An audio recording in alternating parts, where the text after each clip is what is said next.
ওরে এই ভব সংসারে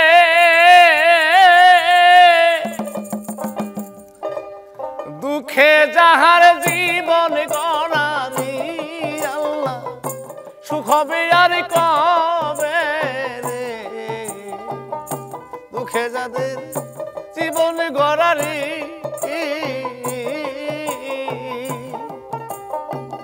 এই ভব সংসারে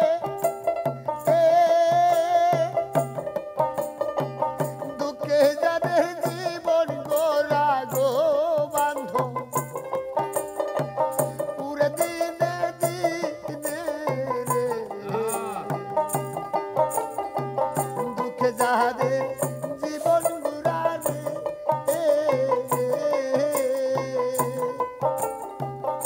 হযরত আলী ধীরে ধীরে সেদিন যাইতেই লাগিল বাড়ির কাছে যাইয়া আলী কান্দিতেই লাগিল কোথায় হইতে দেব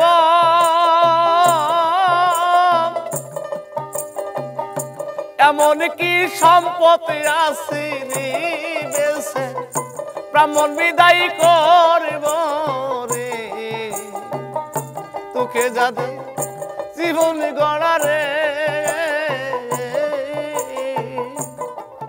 আসসালামু আলাইকুম। দেশ ও প্রবাসে যারা আছেন সকলকে একরাশ প্রীত শুভেচ্ছা জানিয়ে আজকে ফাতেমাতুল জান্নাতের একটি জীবনী নিয়ে হাজির হইলাম আপনাদের মাঝে। ভালো লাগলে লাইক কমেন্ট শেয়ার করবেন, চ্যানেলটি সাবস্ক্রাইব করে আমাদের পাশে থাকবেন। ধন্যবাদ সকলকে।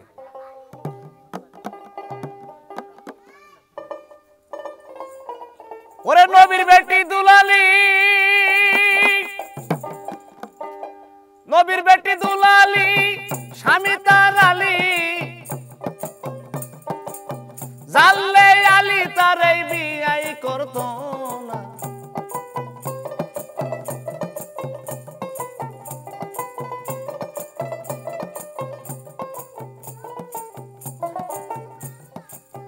ফাতেমা কি কাজ করিল, বাড়িতে গেল ঘরের ভিতর ঢুকে যখন জগৎ ফাতেমা, ফাতেমা ঘরেতে ঢুকিয়া সেদিন উঠিল কান্দিয়া, দুই চোখের পানি মায়ের বাধা মানে না। ফাতেমার গোপন খবর আলী জানে না, ফাতেমার গোপন খবর আলী জানে না। জানে না জানে না হযরত আলী জানে না, ফাতেমার গোপন খবর আলী জানে না রে, ফাতেমার গোপন খবর আলী জানে না রে।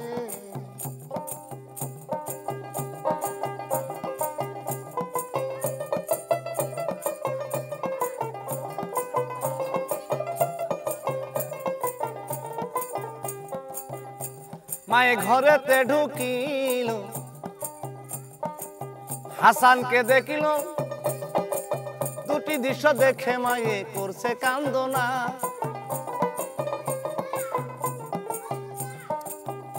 ইমাম গেছে কালো হইয়া, মায়ে এই দৃশ্য দেখিয়া দুটি চোখের পানি মায়ের অশ্রু মানে না রে। ফাতেমার গোপন খবর আলী জানে না, ফাতেমার গোপন খবর আলী জানে না রে, ফাতেমার গোপন খবর আলী জানে না রে। ইমাম গেছে লাল হইয়া, মায়ে দেখিল চাহিয়া, এই দেখে মায়ে তখন করছে কান্দনা।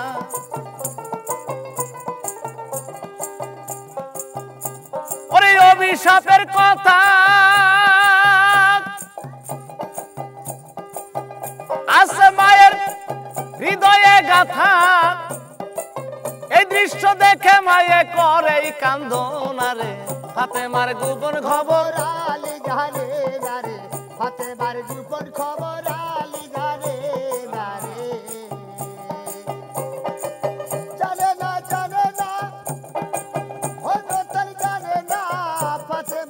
গোপন খবর আলী জানে না গো ফাতেমার গোপন খবর আলী জানে না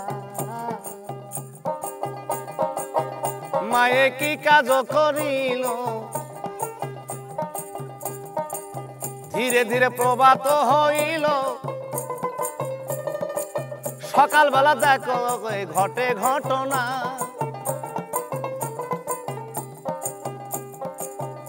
ইমাম বলে মায়ের কাছে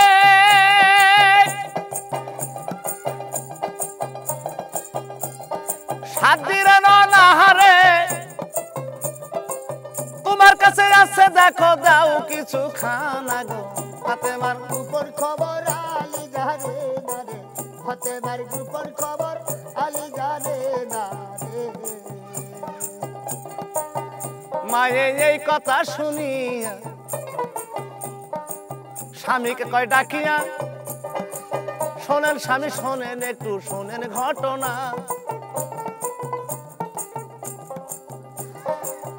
আরবের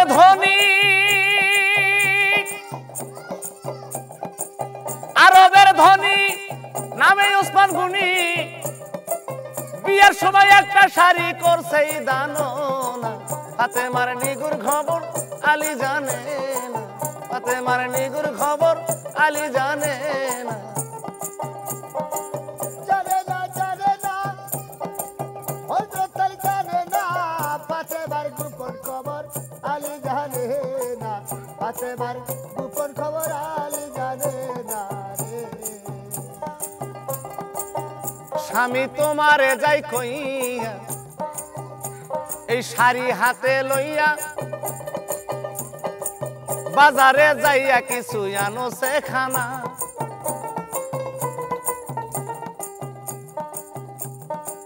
শাড়ি বিক্রি করে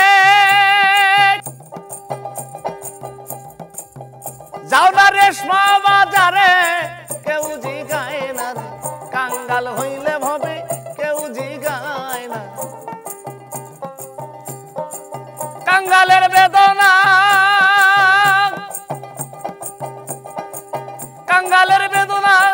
ধনীরা জানে না চাললে ধনী গরিব হিংসাই করতো না কাঙ্গাল হইলে ভবে কেউ জিগায় না রে কাঙ্গাল হইলে ভবে কেউ জিগায় না গরিবের বেদনা ধনীরা জানে না জানলে বুঝি তারা হিংসা করতো না গো কাঙ্গাল হইলে ববে কেউ চিনে না রে কাঙ্গাল হইলে ববে কেউ চিনে না আলী শাড়ি হাতে লইয়া বাজারে যায় চলিয়া শাড়িখানা বিক্রি করবে মনের বাসনা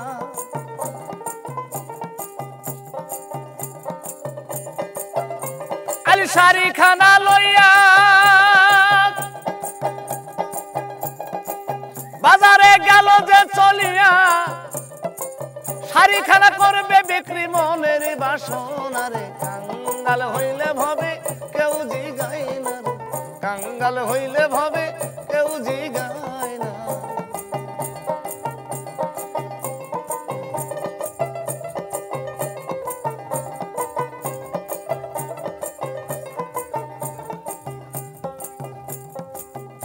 আলী শাড়ি লইয়া হাতে রেশমা বাজারে শাড়িখানা বিক্রি করবে তাহার মনের বাসনা হায়রে হযরত আলী যখন শাড়িটা লইয়া আরবের বাজারে রেশমি বাজারে চলে গেলেন ওই শাড়িখান 15 দিরহাম বিক্রি করে ফাতেমাতুল জান্নাত বলে দিয়েছিলেন স্বামীকে আমার জীবনে কোনোদিন আমি ভালো কাপড় পরতে পারি নাই এই শাড়িখানা বিক্রি করে তুমি আমার জন্য একটা শাড়ি নিয়ে আসবা আর ছেলে পেলের জন্য কিছু খানা পিনা নিয়ে আসবা আর 5টা দিরহাম আমার কাছে নিয়ে এসে রাখবা আমি অনেক দিন হইল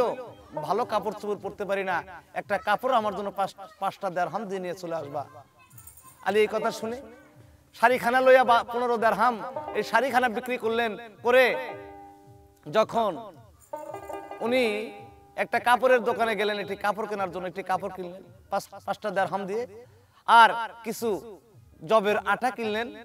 আর 5টা দিরহাম নিয়ে আলী আস্তে আস্তে বাড়ির দিকে রওনা করলেন যে যাব বাড়িতে যাই হাসান এবং হুসাইনকে এই জবের আটা দিয়ে কিছু খানা বানা পাকায়া খাওয়াবে আর আমার বিবির জন্য একটি শাড়ি আর 5টা দিরহাম নিয়ে যখন আলী বাড়ির দিকে রওনা দিলেন এমন টাইমে আল্লাহ পাক বলেন যাও জিবরাইল আজকে আমার আলী আমাকে ভুলে গেল আমার নাম সে নিল না যাও জিবরাইল তাহার কাছে বলি তোমায় বিনয় করে রে যাও জিবরাইল তাহার কাছে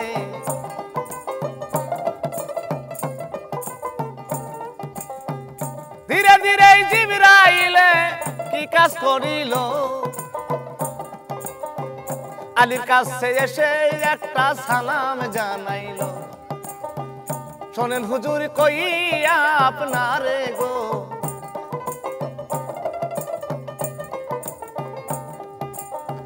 আপনারে যাই কইয়া কিছু খানা আজকে যদি যাইতেন গইয়া মাই দিয়া দিতেন আমার খানা হাতে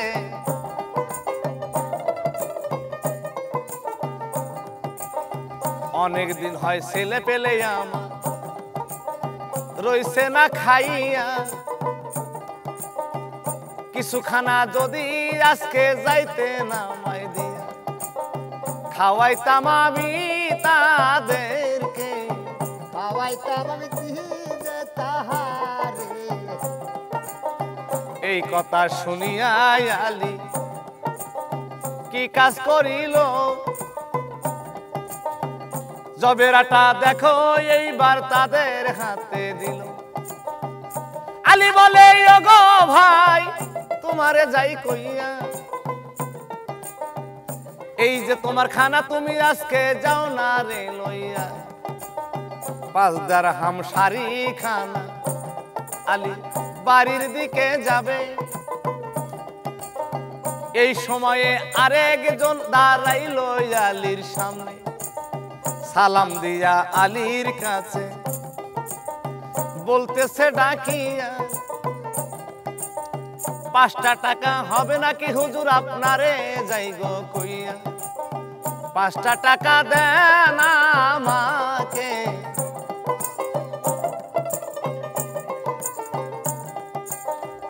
আমার একটি ছেলে হুজুর মাদ্রাসাতে পড়ে 5টা টাকার জন্য কোরআন কিনে দিতে পারি না রে দেন 5টা টাকা আমারে রে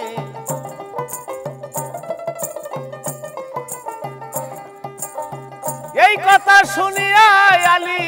কি কাজ করিল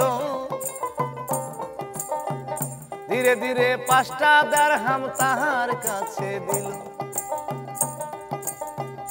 আরেক দিকে যাইয়া রে আলী বাড়ির দিকে যাবে হঠাৎ করে আর একটা লোক সালাম গেল দিয়ে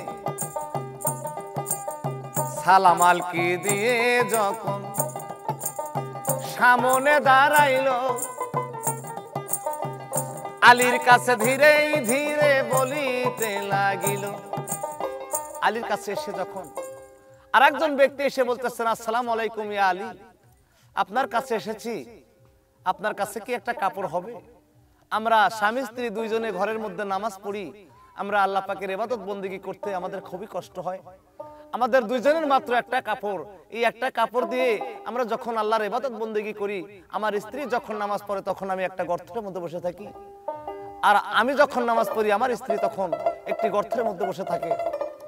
এই কথা শুনে দুটি চোখের পানি আলী ঝরঝর করে ছেড়ে দিলেন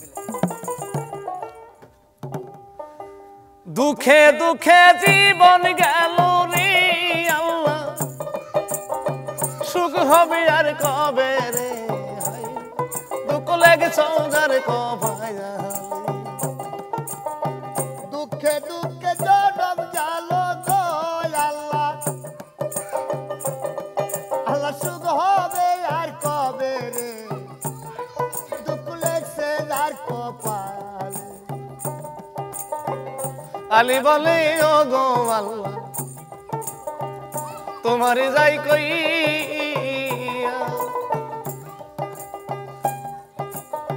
দান করিলে এমন জায়গায় গো আজকে আমি যাই দান কইরা রে দুঃখ লেগেছে যার গো ভাই দুঃখে দুঃখে জনম গেল গো আল্লাহ আল্লাহ সুখ পাবো কই যাইয়া রে দুঃখ লেগছে যার কপালে শাড়িখানা ধীরে রে ধীরে মুসাফিরকে দিল আলী আবার খালি হইয়া গো সেই দিন রাস্তা যে ধরিল রে দুঃখ লেগছে যার কপালে দুঃখে দুঃখে জনম গেল রে আমার আল্লাহ সুখ পাবো কই যাইয়া রে দুঃখ লেগছে যার কপালে আলী এইবার খালি হইয়া যাইতে লাগিল ওই দিনকে দেখো ভাইজান গো শুক্রবারের দিন ছিল জুমার নামাজ পড়বে আলী গো এইবার রওনা করিল রে দুঃখ লেগেছে যার কপালে দুঃখে দুঃখে জনম গেল রে আমার আল্লাহ সুখ পাবো কই যাইয়া রে দুঃখ লেগছে যার কপালে শুক্রবারের দিন গয়ন মুর্শিদেতে তাই অনেক লোকে অনেক খাজা বাতাসা দেয় ভাই আমার দুটি ইমাম না খাইয়া গো আছে আছে গৃহের মাঝে তাই রে দুঃখ লেগেছে যার কপালে দুঃখে দুঃখে জনম গেল রে আমার আল্লাহ সুখ পাবো কই যাইয়া রে দুঃখ লেগছে যার কপালে মুর্শিদের ওই মধ্যের যত আলী যে ঢুকিল নামাজের দিকে আলী অগ্রসর হইল নামাজ শেষ করিয়া আলী গো এইবার তাকাইয়া রইল গো ভাই দুঃখ লেগছে যার কপালে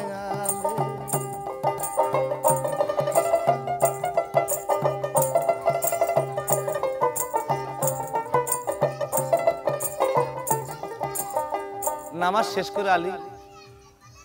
শুক্রবারের দিনে নামাজের সময় অনেক লোকজন আসে মসজিদের মধ্যে অনেক তাবারক বাতাসা মসজিদে দেয় সেই দিন হযরত আলী লক্ষ্য করে দেখলেন মসজিদের মধ্যে কোথাও কোনো খাজা বাতাসা সেদিন কেউ দিল না হযরত আলী মনে মনে চিন্তিত হয়ে সবার পরে মসজিদ থেকে আস্তে আস্তে বাহির হইতেছেন আল্লাহর নবী ওই মসজিদে ছিলেন আল্লাহর নবী যখন মসজিদ থেকে বাহির হইলেন হঠাৎ করে লক্ষ্য করে দেখলেন তার সামনে একটা মুসাফির দাঁড়ায় আছে একটা ব্রাহ্মণ নবীর কাছে সালাম দিয়ে বলিতেই লাগিল শোনেন শোনেন হুজুর আমি আপনারে জানাই 200 টাকার জন্য আইসি এই জায়গাতে 200 টাকার বিনিময়ে আমি মেয়ে দিতে পারতেছি না মেয়ে আমার বিয়ে দিব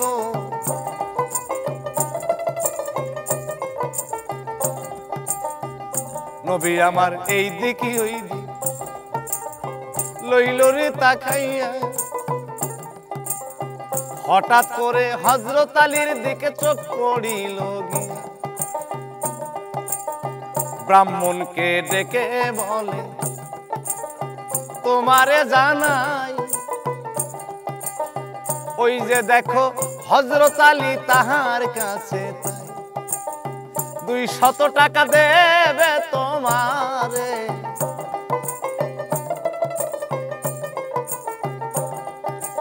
আল্লাহর নবী ব্রাহ্মণকে বলতে লাগলো, ব্রাহ্মণ তুমি যেহেতু এসেছো 200 টাকার জন্য, তোমার 200 টাকার জন্য তোমার ঘরে দুটি মেয়ে বিয়ে হইতেছে না, আজকে তোমার একটা কথা বলি, দেখো ওই যে দেখো হযরত আলী, ওনার সাথে চলে যাও, তোমাকে 200 টাকা দেবে, সেখান থেকে টাকা নিয়ে তুমি তারপরে তোমার মেয়ে বিয়ে দিবে। হযরত আলী এই দৃশ্য দেখে, এই কথা শুনে দুটি চোখের পানি ঝরঝর করে ছেড়ে দিয়ে বলেন, আল্লাহ গো, আজকে আমি 3টি জায়গাতে 3টি জিনিস দান করে আছি, আমার দুটি সন্তান আজকে গৃহের মধ্যে না খেয়ে আছে, হযরত হাসান এবং হোসাইন দুটি ছেলে আমার না খেয়ে আছে, আজকে আমার শ্বশুর আমাকে দেখায় দিল, 200 টাকা আমি কোথা থেকে দেব আল্লাহ? ওরে এই ভব সংসারে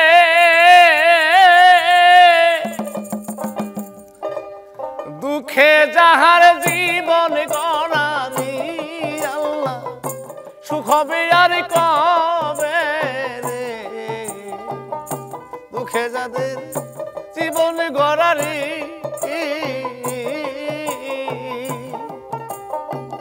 এই ভব সংসারে দুঃখে যাদের জীবন গোরা গো বান্ধব, পুরে দিনে দিনে রে, দুঃখে যাদের জীবন গোরা রে।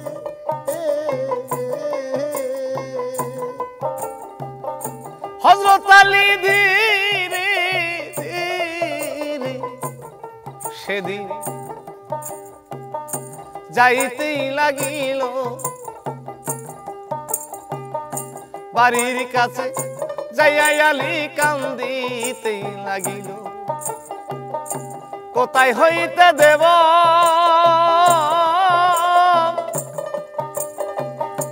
এমন কি সম্পত্তি আছে বেছে, ব্রাহ্মণ বিদায় করব রে, তোকে যাতে জীবন গড়া রে। আরে এই ভব সংসারে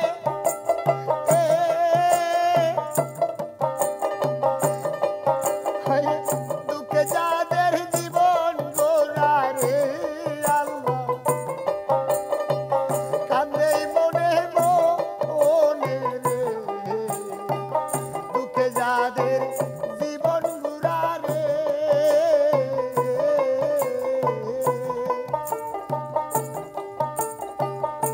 তোর যাতে যাইয়া আলী সেদিন উঠিল কান্দিয়া, এত গরিব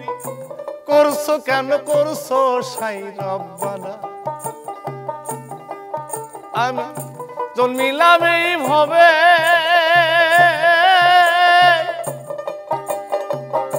গরিব কইরা পাঠাইলা গো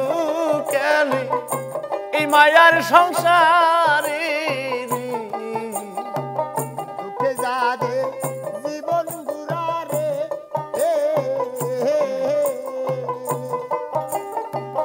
এই ভব সংসারে হায়রে তোর কইলা পাঠাইলা রে বাউলা, এই ভবের বাজারে রে, দুঃখে যাদের জীবন গোরা রে।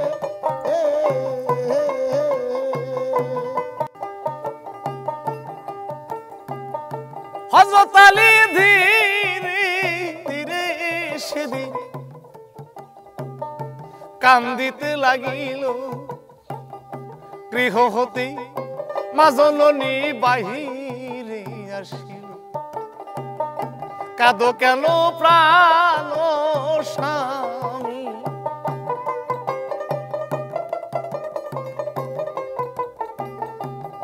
স্বামী তোমারে যাই কইয়া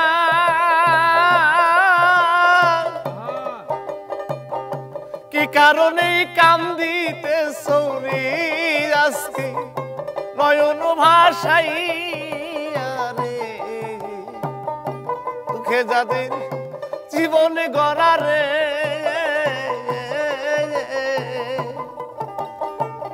এই ভবের সংসারে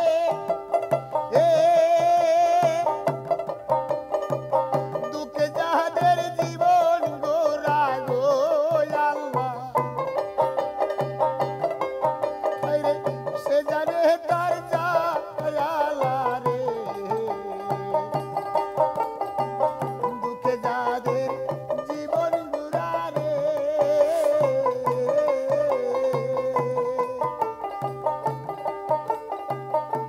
আলী বলে ও জহুরা আমি তোমারে যাই কইয়া শাড়িখানা বিক্রি করে যখন আসলাম চলিয়া তিন জায়গাতে তিনজনকে আমি দান গেছি করিয়া মসজিদেতেই ঢুকে যখন নামাজ গেলাম পড়িয়া একটা ব্রাহ্মণে সে খাড়া ছিল রে বিবি দরজায় দাঁড়াইয়া রে পিরিত কৃষ্ণ কলি জানে রে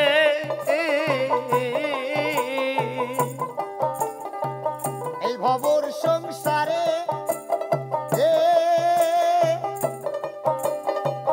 দুঃখে যাদের জনম গেল রে আল্লাহ সুখ পাবো আর কবে রে কীর্তি সকলেই জানে রে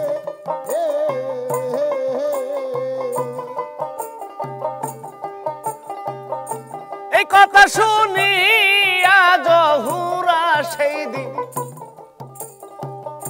খুশি গেল হইয়া অনেক সময় অনেক জায়গায় গেছো রে দান করিয়া তোমারে যাই কইয়া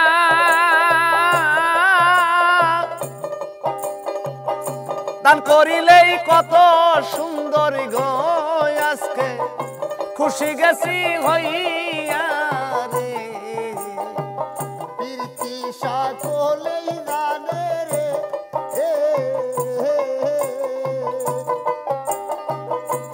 কঠিন তোর প্রেমে করে সর্বহারা রে বন্ধু প্রেমেতে মরণ রে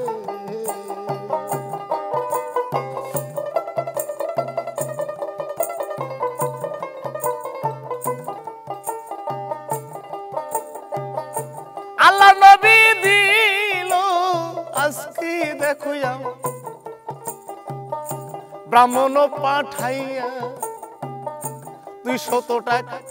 কোথায় পাবো বলো সে খুলিয়া কোথায় পাবো 200 টাকা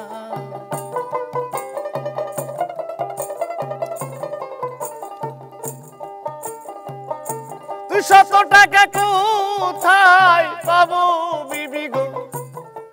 আমি ব্রাহ্মণ বিদায় করিব ফাতেমা বল স্বামী আপনি চিন্তা নাহি করি 200 টাকায় আমার ঘরে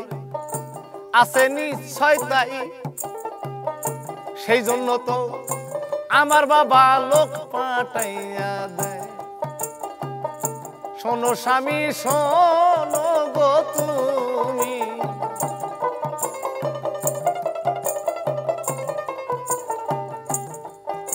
ফাতেমাতুল জান্নাত বলেন স্বামী গো তুমি যেই জায়গাতে দান করেছো সেই জায়গার কথাগুলো শুনে আজকে আমার মনটা ভরে গেল আমরা তো দান করার সময় পাই না দান করার ক্ষমতা আমাদের আল্লাহ দেয় নাই আজকে যে জায়গাতে দান করেছো সেই দানগুলো শুনে আমি খুশি হইলাম স্বামী কি হয়েছে এত কেন তুমি দুটি নয়ন জলে বুক ভাসায় দিতেছো স্বামী কয় জহুরা আমি দুটি সন্তানকে খাইতে দিতে পারলাম না এই এমন সময় আল্লাহর নবী আমার ঘরের মধ্যে একজন ব্রাহ্মণকে পাঠিয়ে দিলেন 200 টাকার জন্য। ও বিবি, আমি টাকা কোথা হতে দেব? 200 টাকা আমার কাছে কোথা থেকে এনে দেব আমি, বলো?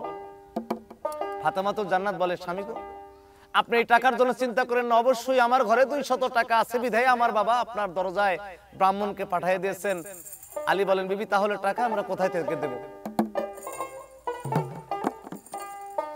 ফাতেমা কয়, স্বামী আমি আপনারে যাই কইয়া, দুটি মা আছে আমার ঘরে সম্বল যাই, ইমাম দুইজন বন্ধক রেখে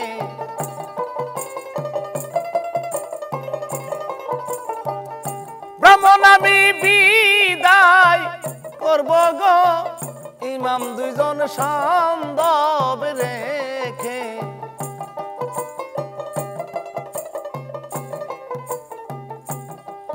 ফাতেমাতুল জান্নাত যখন এই কথা বললেন, বলার সঙ্গে সঙ্গে হযরত আলীর চোখ দিয়ে আবারও পানি এসে গেলেন। বিবি তুমি কি কথা বলতেছো? আমার দুটি সন্তান, নয়নের মণি, কলিজার টুকরা, এই দুটি সন্তানকে বন্ধক রেখে টাকা আনতে হবে? এই কথা শুনে ফাতেমাতুল জান্নাত বললেন, স্বামী গো, আমার দুটি সন্তানকে আমরা আবারও ফিরে আনতে পারবো, কিন্তু আমার বাবা যে আজকে ব্রাহ্মণকে পাঠাইছে এই ঘরের দরজায়, ব্রাহ্মণ যদি বিদায় না করতে পারি তাহলে আমরা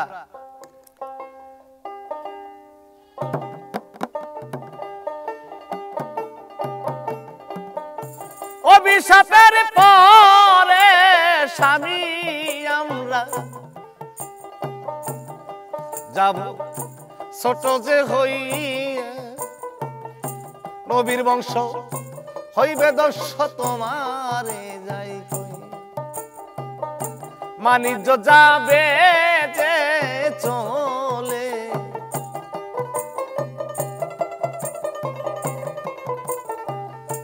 যাও না স্বামী শিগির করি, দুটি ইমাম সঙ্গে লইয়া তুমি আজকে তাদেরকে বন্ধকে দাও না দিয়া, 200 টাকা এনে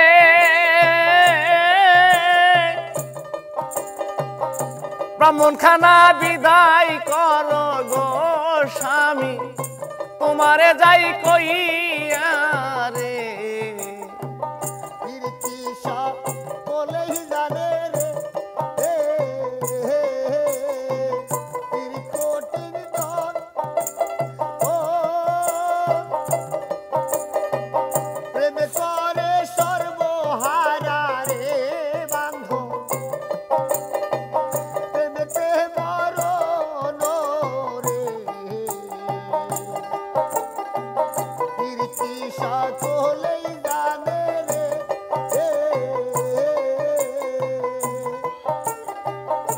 এই পর্যন্ত করলাম খান্তরে আমি সালাম দিয়া যাই, হইলে মোদের ভুল বেদবি ক্ষমা ভিক্ষা চাই, এর পরেতে পাইবেন আপনার বাকি জারি পাই, 10 পায়ে সালাম দিয়া বিদায়